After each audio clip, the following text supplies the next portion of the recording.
Well, when I was a beginner in falconry and started to learn and finishing my education as an engineer, I came to this area here in South Germany. And before I had experience with the goshawk, knew how to train that and hunt with them on rabbits. So that was my knowledge. Then I came here, no rabbits, and I could not hunt with the goshawk. So I had to use a falcon, I thought, because in that time we had some partridge left and I had the occasion to hunt them. And but I had no experience to train a falcon. And I had no good falconer who lives very close to me.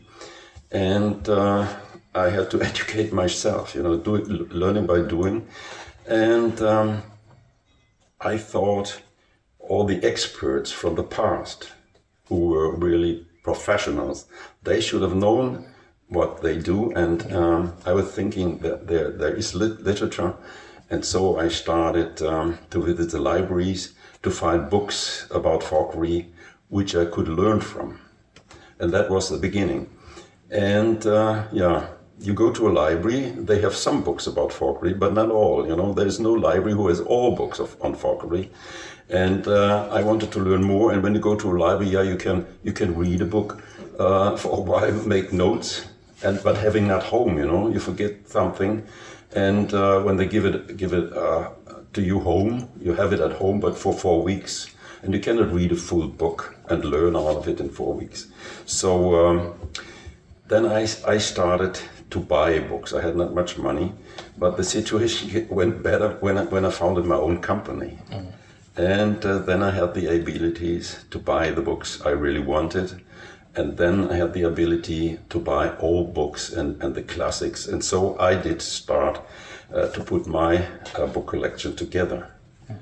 And after 50 years of collecting, now it's not a book collection, it is a working library, which very much helped, for example, when we produced with my friend Oliver Grimm and me, when we produced our books, Raptor and Human and Raptor on the Fist. Mm-hmm. So, and this is the character of the library. This is a working library. It's a collection, of course, of good books, old books, valuable books, but it's a working library for me.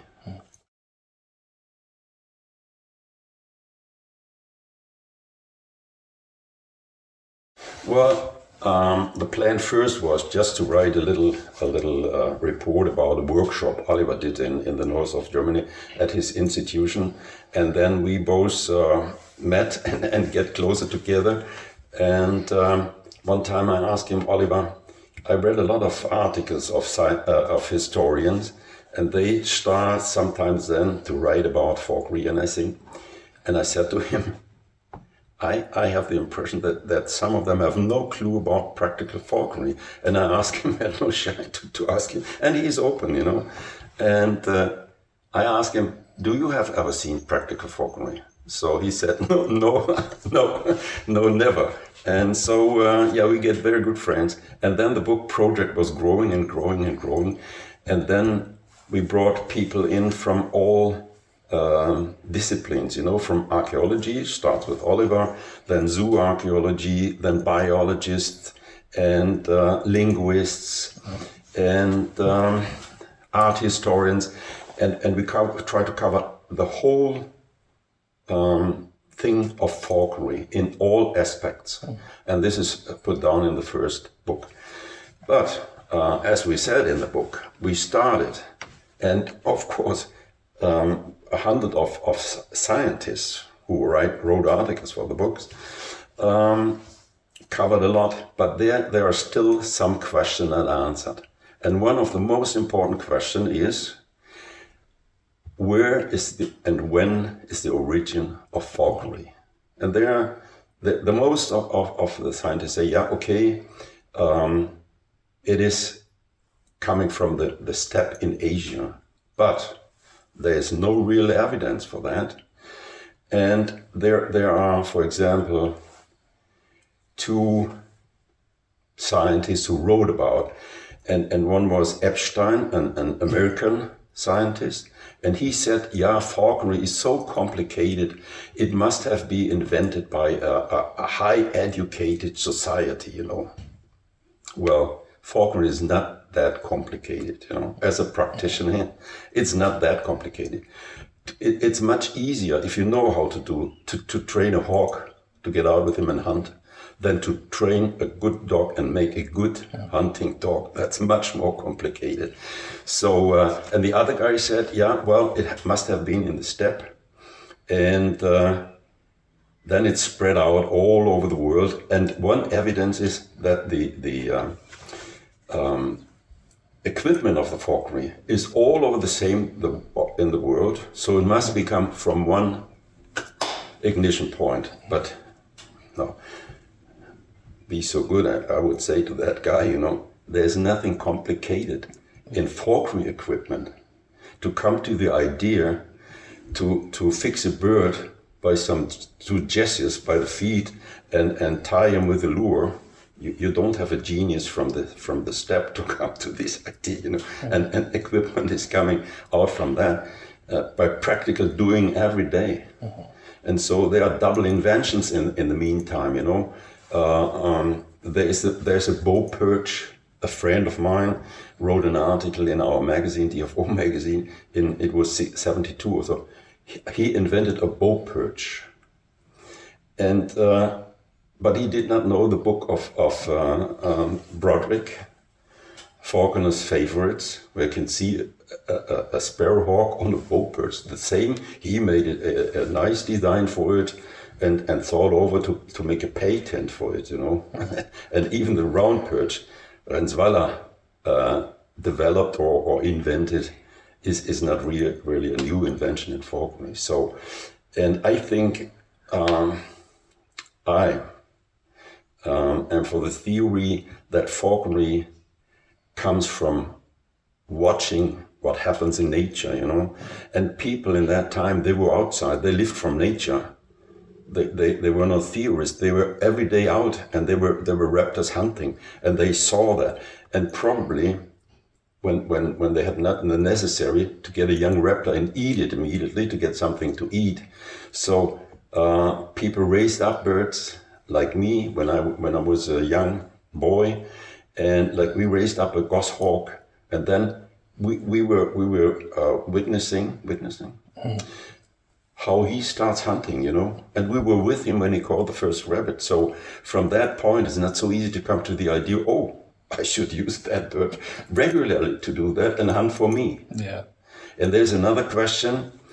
Most or many of the scientists think because of the luxury, feudality, hawking the aristocrats did in the past, you know, that this was just for entertain them,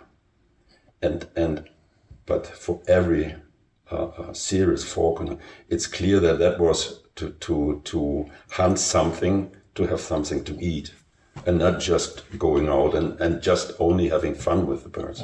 So these are the questions which are not answered, and yeah, we should do some research on that in the future to answer this question.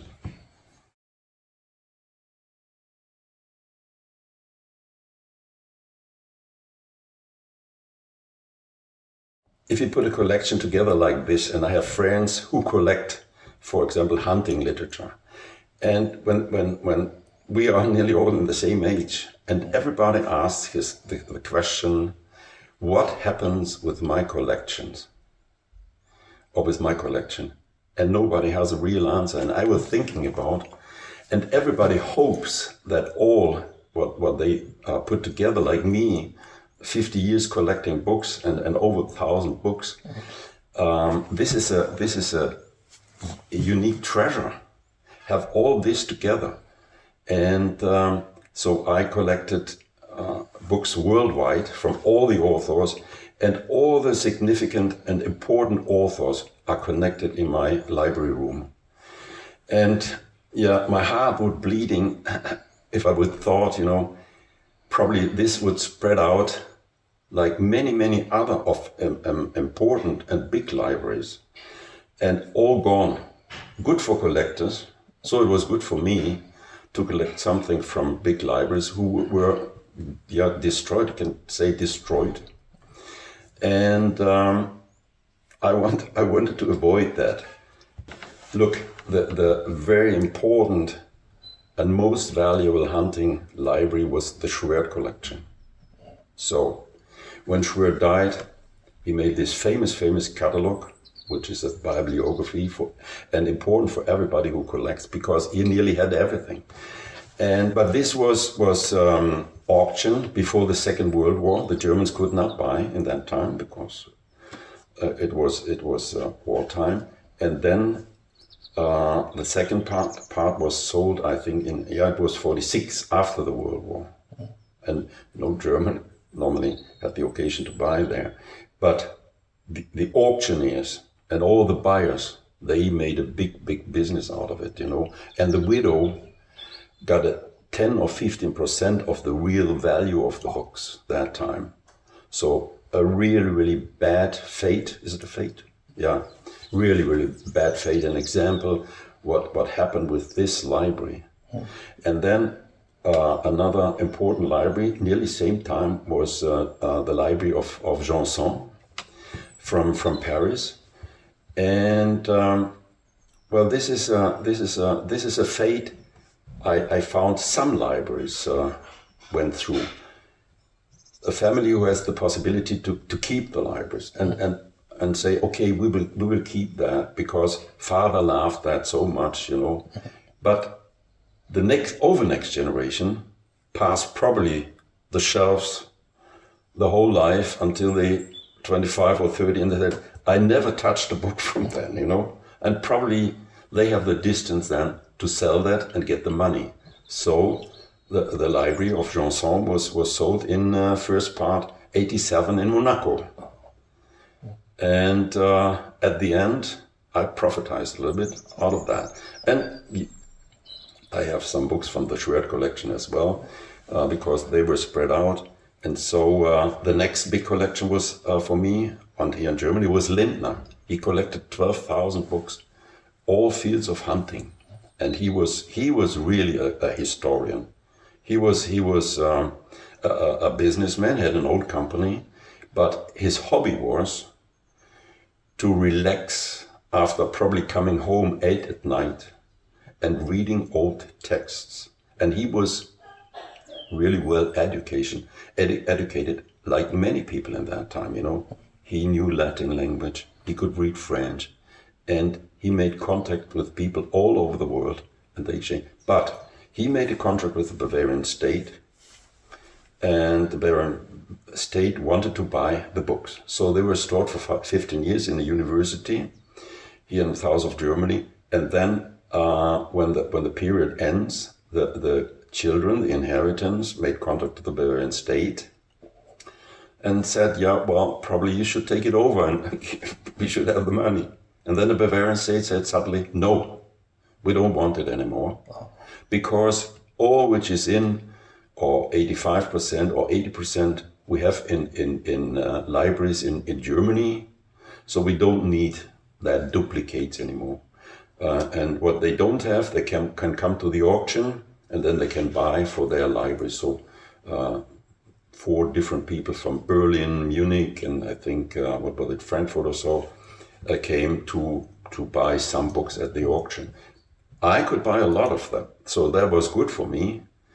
But luckily now for me, my library doesn't go that fate. And I told to some friends that the possibility exists that it comes to a place, and everybody said, well done, this is the best you ever could have done, And as you know, Kent, my very good friend, we were very often talking about books when we were hunting together in Canada. And I said him that I was thinking about that sometimes, And then one day I asked Kent, why do you not take over my library? And he said, will you really give it away? I said, Kent, yes, it's a decision which is a good decision, but we'll wait how good is for my feeling having the books not anymore here in the house, you know. But and so that developed. And you know what? Your archive is a unique thing in the world. The really archive, running by people who hanging there like canned on you with their heart blood on it, you know. And like Frederick II says, quo totum proceedit et amore. Everything has to come out from love. So if you love something, you get the energy and the power to do everything right. And you know, in your archive, there are people who do it in this way. And I cannot think that there's a better place in the world for my library than in your archive. Absolutely not. I had contact with libraries here, but you know, there are employees, they do a job. And if they go probably, and there's nobody interested in falconry of them, well, they get a lot to do with. If I would give them the library, they had something to do with it, but they had no interest. Oh, there's something coming, you know, I take care of it. But at your archive, there's the spirit to do it this way, you know. And I'm sure that my books are in good hands and very good protected there. And you know, your archive is different than a normal, regular archive. You know, for most of the people, an archive is a dusty place, you know, where all the documents are laying on shelves, you know, and dust over it. But your archive is an active and open archive, and I know that you will open, or you have it open, and also the library you got from me, or the books you got from me, are open for scientists to do research, you know, and books which are 500 years old or so. These are special treasures, and they have a special meaning to me and other people. I love these books, you know. For me, other people always are telling about books in internet, to present in internet as copies in internet, you know. But what is an internet book? You read an internet book totally different than you read a paper book, you know. If you're looking especially for something special in a book, you turn the pages. There is it. Oh no, that's not the special thing what I was looking for. But this is also interesting. In a book in internet, made by computers, by bits, you know. This is produced of bits, a product of bits, computer made, totally different. So, and there are a lot of scientists who really appreciate that, to have the original books, and yeah, we should keep them, you know. What happens with our data in 500 years? Well, there are people, they tell you they know, but I always say, nobody can tell you what happens with data in 500 years. So this is a treasure, and this is there, and very, very good preserved and watched after. And there's some secrets that you could discover, like watermark or annotation or some things in the book that... Yeah, of course. Yeah. And even in manuscript handwriting, you know, the experts, I'm not an historian expert, they are real experts and specialists for all literature, like Baudon van den Abele or Fortejas in Spain. When they take a manuscript, they feel the paper, they see the writing, and then they look for watermarks, and then they exactly can tell you from what time is that manuscript, and then they can read it, you know. I'm an half-educated people. I cannot read Latin manuscript or old French handwriting. So for that, we have that experts and their knowledge to get out all the secrets. And they did, you know, they published a lot. And this is an important part of my working library too. Having all these describings from the experts. What is that manuscript? Who was that author? And so on and so on and so on.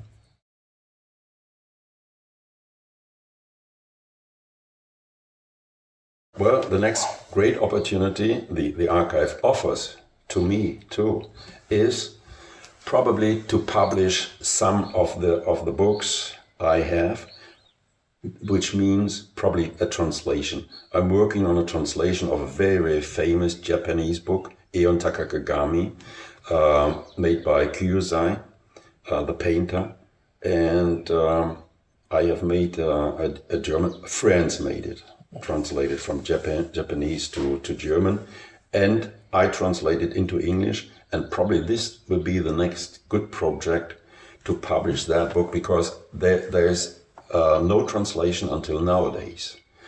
The book is very famous here because also the art collectors know Kyosai, and they know the book, but nobody can read that, you know.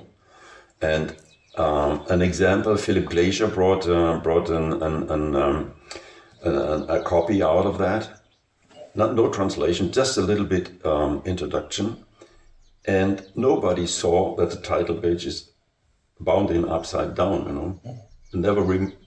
Nobody realized that until now. So these are all the little details, and well, I found out who was the guy who gave the order to Kyosai to produce that book. And this is a picture book, a mirror of Hawking, and with 105 wood engravings, and this is a self-explaining book, you know.